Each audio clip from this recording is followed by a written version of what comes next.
চলমান Iran Israel সংঘাত চরমে। ইরান ইসরায়েল উত্তেজনার প্রেক্ষাপটে সামাজিক যোগাযোগ মাধ্যমে ছড়িয়ে পড়া একটি ভিডিও নিয়ে তৈরি হয়েছে বিভ্রান্তি। ভিডিওটি ইসরায়েলি নাগরিকদের দেশ ছেড়ে পালিয়ে যাচ্ছে দৃশ্য দাবি করে শেয়ার করা হলেও প্রকৃতপক্ষে এটি নেপালের ডোলপা জেলার একটি ঔষধি ছত্রাক সংগ্রহের দৃশ্য। প্রকৃত সত্য রিউমার স্ক্যানার টিমের অনুসন্ধানে বেরিয়ে এসেছে।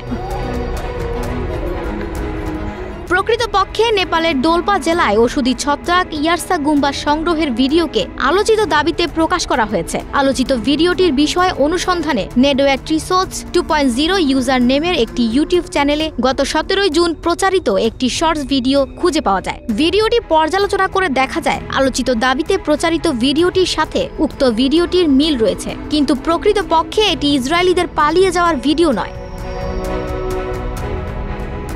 ভিডিওটির শিরোনামে বলা হয়, এতে দেখতে পাওয়া মানুষজন সেখানে জড়ো হয়েছেন ইয়ারসা গুম্বা নামের একটি জিনিস সংগ্রহ করতে, যেটি রূপপাতন নাম জায়গায় 13 জ্যৈষ্ঠ থেকে চালু হয়। একই চ্যানেলে 1 জুন তারিখে প্রকাশিত আরেকটি ভিডিওতেও একই এলাকা এবং ঘটনার ভিন্ন ভিন্ন ফুটেজ দেখা যায়। ভিডিওটির বিবরণীতে স্পষ্টভাবে উল্লেখ আছে এটি ইয়ারসা গুম্বা সংগ্রহের দৃশ্য এবং এটি ধারণ করা হয়েছে ডোলপার রূপপাতন এলাকায়।